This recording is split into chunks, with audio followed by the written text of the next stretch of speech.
Olá, o meu nome é Conservador Lusitano. Sejam bem-vindos ao meu podcast.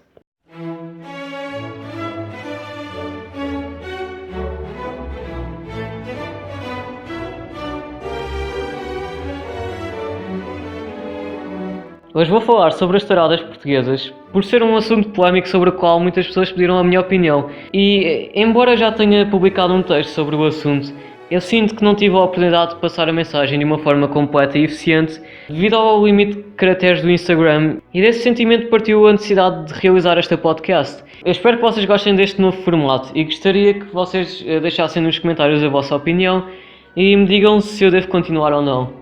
Posto isto, eu vou-vos falar um pouco sobre a tauromaquia. Por definição, a tauromaquia é uma competição física que consiste na arte de lidar, imobilizar ou, no caso de países como a Espanha, matar um touro, de acordo com um conjunto de regras, diretrizes ou expectativas culturais.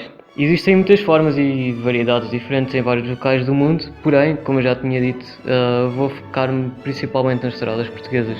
A tauromaquia é controversa devido a uma série de razões, nomeadamente bem-estar animal. A tauromaquia é legal na maioria dos países, mas permanece legal em certas regiões de Espanha e Portugal, bem como em alguns países americanos e em algumas regiões do sul de França. Antes de mais, vou explicar a origem da tauromaquia, porque acho que é importante. Os primeiros vestígios desta cultura levam-nos muito atrás, aos períodos pré-históricos, nos quais era comum culto e sacrifício de touros na Mesopotâmia e na região do Mediterrâneo. A primeira tourada registada é possivelmente a epopeia de Gilgamesh, que descreve uma cena em que Gilgamesh e Enkidu lutaram e mataram o touro do paraíso. Adicionalmente, saltos acrobáticos por cima de touros estão retratados por toda a ilha de Creta e mitos relacionados com touros por toda a Grécia. A morte do touro sagrado é um ato icónico e essencial de Mitras, que era comemorado no Mitrarium, onde quer que os soldados romanos estivessem posicionados. As representações mais antigas do que parece ser um homem a enfrentar um touro estão numa lápide celtibérica de Cunha e na pintura rupestre El Touro de Rachos, ambas localizadas em Espanha. As touradas estão frequentemente ligadas a Roma, onde muitos eventos entre humanos e animais foram realizados por competição e entretenimento. Estes eventos acabaram por se espalhar para a África, Europa e Ásia durante a época romana. Muito mais tarde, os colonizadores espanhóis levaram a prática de criação de gado e touradas para as suas colónias, e mais recentemente, no século XIX, áreas do sul e sudoeste da França adotaram as touradas e desenvolveram a sua própria versão distinta. Há pelo menos 5 estilos regionais distintos de touradas praticados no sudoeste da Europa: Andaluzia, Aragão, Navarra, Alentejo, Camargo, Aquitânia. Com o seu tempo, estes estilos evoluíram mais ou menos para as formas nacionais padronizadas. O estilo clássico da tourada é a forma praticada em Espanha e em muitos outros países da América Latina. A corrida de touros à portuguesa é uma das variantes do espetáculo tauromáquico e uma forma de tauromaquia única no mundo. Trata-se de uma corrida de touros na qual participam cavaleiros e forcados e o touro não é morto. A corrida típica à portuguesa dos últimos 200 anos é a corrida mista com a presença de toureiro a cavalo, pegas e toureiro a pé, ou seja, com a atuação de cavaleiros e forcados. Na lida a cavalo, um cavaleiro anda a cavalo e luta o touro. Os cavalos usados nas touradas são de raça lusitana e estão preparados para lutar. Na fase inicial desta luta, o cavaleiro coloca entre 1 a 3 bandeirilhas compridas no cachaço do touro. O objetivo é permitir ao cavaleiro aperceber-se do comportamento do touro e fixá-lo na lide. Depois desta fase inicial, o cavaleiro passa a usar bandeirinhas curtas e, normalmente, coloca até 4, uma de cada vez. E este é um momento fundamental da lide e da criação artística do cavaleiro, além de ser também o mais arriscado. Para terminar a lide, alguns cavaleiros colocam uma ou mais bandeirinhas de palmo, encerrando a sua atuação. Depois de terminada a atuação do cavaleiro, o cornetino dá o toque para que os forcados saltem à arena para executarem a pega. Este grupo de 8 homens alinham-se em frente ao touro e o forcado da cara, o primeiro da fila, cita o touro. Quando o touro investe contra ele, o forcado agarra-se ao pescoço ou aos cornos do touro, sendo de seguida ajudado pelos restantes forcados em praça. A pega só está terminada quando o forcado da cara conseguir manter-se na cara do touro e o animal estiver imobilizado. A corrida de touros à portuguesa difere da corrida de touros espanhola porque nesta não matam o touro na arena. Depois da pega, o touro regressa aos curros onde descansa e bebe água. É tratado, sendo as bandeirinhas retiradas através de um procedimento médico-veterinário, pelo veterinário ou sob a supervisão do mesmo. De seguida existem duas opções: ou o touro segue para o matador e é abatido até um máximo de 5 horas, incluindo fins de semana, ou, se o seu comportamento foi extraordinário, regressa ao campo para ser semental, vivendo o resto dos seus dias em liberdade, como prémio do seu comportamento, algo que não se cede a nenhum outro animal criado pelo homem para consumo. Adicionalmente, nas Ilhas dos Açores há uma forma de tauromaquia chamada tourada à corda, no qual um touro é guiado numa corda por uma rua fora, enquanto os jogadores provocam e desviam-se do touro, que não é morto após a luta e volta ao campo para ser usado em eventos futuros. E posto isto, acho que já me sinto mais confortável a argumentar a favor das corridas de touros à portuguesa. A palavra tortura tornou-se um slogan anti-taurino habitual e algo que atirou muito aos aficionados.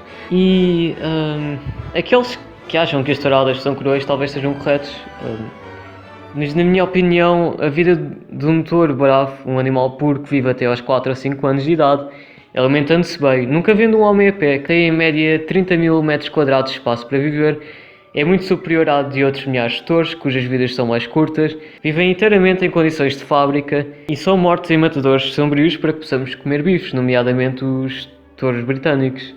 Por outro lado, temos de ter em conta que o touro praticamente não sofre. De acordo com os estudos científicos mais recentes sobre o touro bravo, de Hilera del Portal e Gil Cabrera, da Universidade Complutense de Madrid, é possível saber que este tem reações hormonais únicas no reino animal que lhe permitem anestesiar-se quase imediatamente. Sabe-se, por exemplo, que este tem um hipotálamo, que é a parte do cérebro que sintetiza as neurohormonas encarregues, nomeadamente da regulação das funções de stress ou defesa, 20% superior ao de todos os outros bovinos e que, por isso, tem uma capacidade superior de segregação de beta-endorfinas, hormona e anestesiante natural encarregada de bloquear os receptores da dor, o que faz com que o touro, perante a colocação de uma bandeirilha, redobre as suas investidas em vez de fugir, que é a reação natural de qualquer animal à dor. O touro é selecionado tendo em conta a sua combatividade, sendo um animal que tem evoluído ao longo dos séculos, estando fisiologicamente adaptado para a lide. As corridas de touros são precisamente o oposto da tortura e da barbaridade. Aliás, torturar é fazer sofrer um ser que não se pode defender, com o propósito de daí retirar um benefício e fazê-lo sem correr qualquer risco. Aproveito para mencionar que, do ponto de vista da cultura tauromáquica, o touro bravo é um animal mitológico de força e beleza imensa, profundamente respeitado e admirado pelos aficionados como eu. E a título de exemplo deste respeito, muitos campos têm estátuas de touros à sua frente e retratam-nos da maneira mais majestosa, forte e bela possível. Este respeito e admiração do touro é uma demonstração de decência para com este. A tauromaquia não é apenas um desporto, é uma forma de arte cultural. Para perceberem o porquê de ser uma arte, teremos, mais uma vez, de voltar a Roma.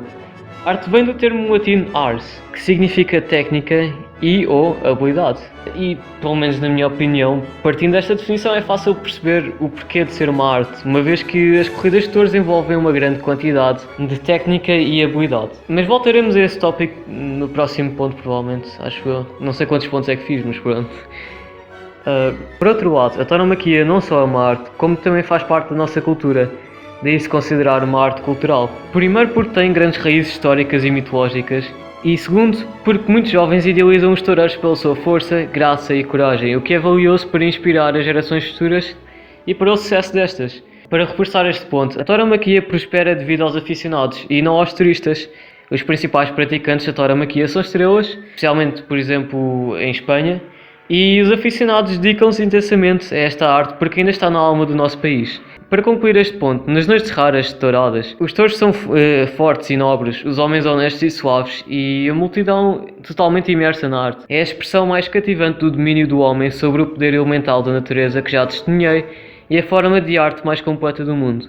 É por isso que eu e milhares de pessoas racionais e decentes são atraídas vezes sem conta. Muitos acham que as touradas não são uma luta justa. Porém, eu acho o contrário. Os melhores toureiros são os que mais se aproximam do touro, deixando os seus chifres passar a centímetros dos lutadores. É um facto que, quanto maior o risco para o toureiro, maior a recompensa para a multidão. Esta pressão faz com que a luta seja mais justa.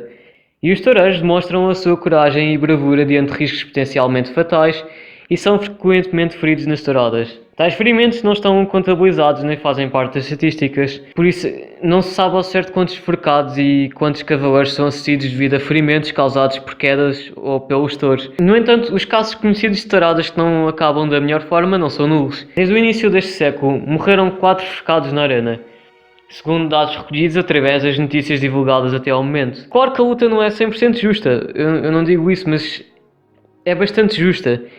E temos de ter em conta que as corridas de touros não precisam de ser completamente justas, porque aí estaríamos a fugir do objetivo, que é demonstrar que o homem desenvolveu as ferramentas e técnicas necessárias para controlar e superar certos elementos da natureza, como um touro de 500 a 600 kg. Quanto ao argumento dos riscos envolvidos, futebol, rugby, boxe, ginástica e muitos outros desportos e eventos culturais envolvem riscos sérios e, no entanto, não são proibidos. As touradas não devem, por isso, ser alienadas por serem perigosas. Até porque, se não houvesse riscos, não poderia haver bravura nas touradas. E isto talvez seja uma opinião um pouco popular, mas eu acho que esses riscos não devem ser evitados, mas sim celebrados. E eu nem devia estar a referir este argumento a ti, Taurino, uma vez que sinto que é profundamente ignorante e retardado. Mas ultimamente um grupo de intelectuais argumentou que as corridas de touros violam a Declaração Universal dos Direitos Humanos. Honestamente não sei a que artigo é que se estavam a referir, uma vez que, a meu ver, nenhum artigo da Declaração é violado e eles próprios não mencionaram nenhum. Mas recomendo e peço até a todos os que partilham a mesma opinião intelectual que leiam a Declaração e citem nos comentários os artigos em questão. E também não sejam por aí só, são apenas 30 artigos. De um ponto de vista social e económico, a tauromaquia gera anualmente muitos milhões de euros de riqueza para a nossa economia, gerando ainda grandes receitas para o Estado através de impostos diretos e indiretos. É impossível saber ao certo a quantidade de milhões de euros de riqueza gerados pela tauromaquia, porém sabe-se que só o comércio ganadeiro gera cerca de 5 milhões de euros anualmente, entre mercado interno e exportação. Todos os anos realizam-se em Portugal anualmente uma média de 200 a 250 espetáculos taurinos. Em 2017 foram 205 e destes são realizados cerca de 25 festivais taurinos de beneficência, cujos lucros se destinam a apoiar as mais diversas instituições sociais, como os bombeiros, associações de apoio a deficientes, associações infantis, entre muitas outras. E, apesar disso, é a única área cultural que não recebe quaisquer apoios do Estado Central. É importante também ter em conta que para organizar uma corrida de touros são necessárias cerca de 175 pessoas, que vão desde o pessoal encarregue dos curros, aos bilheteiros, passando pela banda ou pelos artistas, não esquecendo os transportadores, bombeiros, polícias ou trabalhadores de bares. Estima-se também que as tauromaquias populares movimentem mais de 3 milhões de portugueses todos os anos.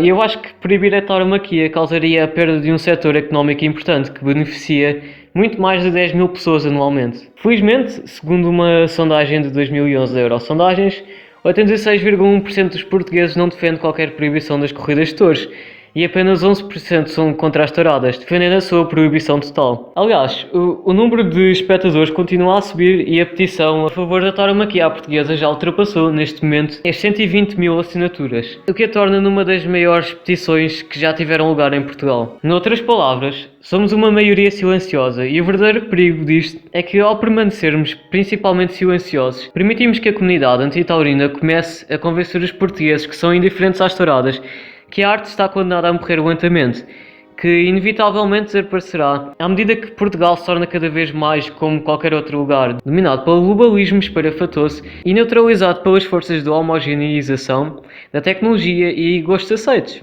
Já para não mencionar que sem touradas não é economicamente viável criar touros bravos e estes acabariam no matador. Basta verificar que já só existem touros bravos nos países onde existem touradas. A criação do touro doído é muito mais cara do que qualquer outro bovino de carne, e a manutenção da raça é insustentável, sem a rentabilidade que vem da participação do touro nas touradas. Mais uma vez, o meu nome é Conservador Lusitano e até à próxima.